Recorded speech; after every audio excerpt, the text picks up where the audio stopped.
جی تو ہاں اب یہ لوگ پتہ کیا کرتے ہیں، بس وہ جیسے حدیث ایک پڑھ لیتے ہیں نا، جی بخاری میں ہے جس نے سورت فاتحہ نہیں پڑھی اس کی نماز نہیں ہوئی، بس چلو جی بات ختم۔ بھئی رسول پاک نے فرمایا نا کہ جس نے سورت فاتحہ نہیں پڑھی اس کی نماز نہیں ہوئی، یہ نبی کی حدیث ہے نا، تو جس زبان سے یہ نکلا اسی زبان سے یہ نکلا کہ جب تم امام کے پیچھے ہو تو پھر سورت فاتحہ نہیں پڑھنی، ٹھیک ہے۔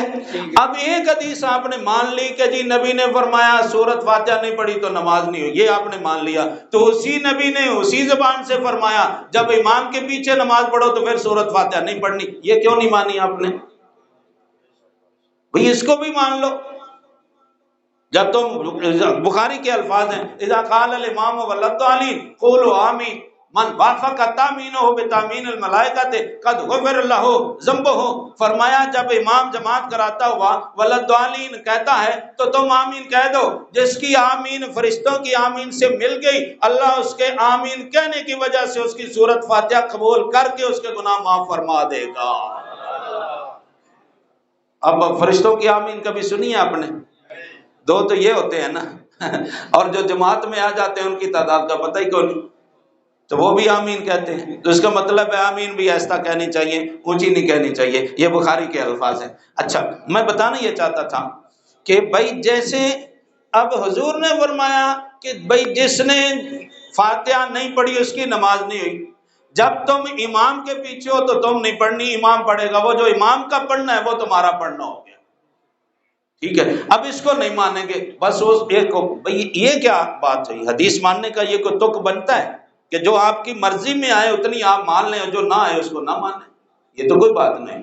اسی طرح ہمارے دوست یہاں کرتے ہیں کہ جی جنت ماں کے قدموں میں، بھئی ٹھیک ہے کون انکار کرتا ہے، یہ تو حضور کا فرمان ہے جنت ماں کے قدموں میں، لیکن جس زبان سے یہ فرمایا جنت ماں کے قدموں میں، اسی زبان سے یہ فرمایا کہ اللہ کی رضا تب ہے جب باپ راضی ہوگا اور جنت تب ملے گی جب باپ راضی ہوگا، سبحان اللہ۔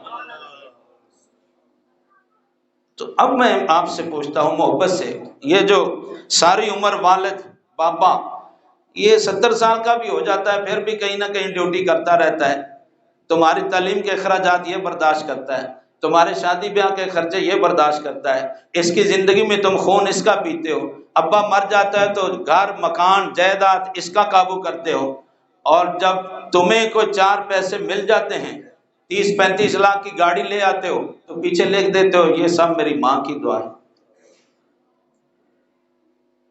تو یہ باپ ساری عمر کیا کرتا رہا ہے؟ میرے دوست اگر یہ تیری ماں کی دعا ہے تو تیرے لیے قرضہ کس نے اٹھایا تھا؟ خون پسینہ کون بہاتا تھا؟ دن اور رات کا فرق کس نے مٹایا ہوا تھا تیرے لیے؟ گرمی اور سردی کی شدتیں کون برداشت کرتا تھا؟ تیرے لیے جیل کون گیا تھا؟ تیرے لیے بیرون ملک کون گیا تھا؟ تجھے بیرون ملک بھیجنے کے لیے اپنا مکان کس نے بیچا تھا؟ اپنی جائیداد کس نے بیچی تھی؟ اگر گاڑی تھی کس نے فروخت کی؟ اگر دیہات تھا تو کئی مرلے زمین کس نے فروخت کی تھی تیری تعلیم کے لیے، تجھے باہر بھیجنے کے لیے؟ اب تو جو 4 آنے کما کے لے آیا ہے تو گاڑی کے شیشے پر لکھ دیا ہے یہ سب میری ماں کی دعا ہے، تو پہلے باپ سے پوچھ لینا ابا جی یہ میری زندگی نکھارنے میں بس میری ماں کی دعائیں کام آئی ہے یا تیرا خون بھی کام آیا ہے؟ کہیں ابا جی تمہارا پسینہ بھی کام آیا ہے کہ نہیں؟ ابا جی میرے لیے کبھی تم نے اپنی زندگی بھی داؤ پر لگائی ہے کہ نہیں؟ کیا ضرورت ہے اس کے لیے لکھنے کی یہ سب میری ماں کی دعا ہے؟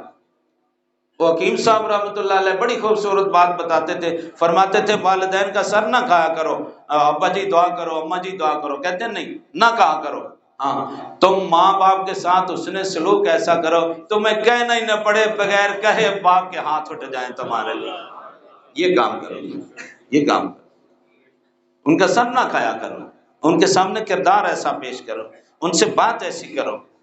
اللہ اکبر۔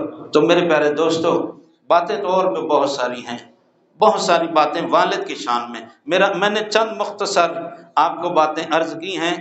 میری دعا ہے اللہ تعالی ہمارے ہر ایک کے لیے، میرے اپنے لیے نہیں ہر ایک کے لیے میں دعا کرتا ہوں اللہ ہمارے والد زندہ ہیں یا فوت ہو گئے ہیں، رب ارحمہما کما ربیانی صغیرا وما علینا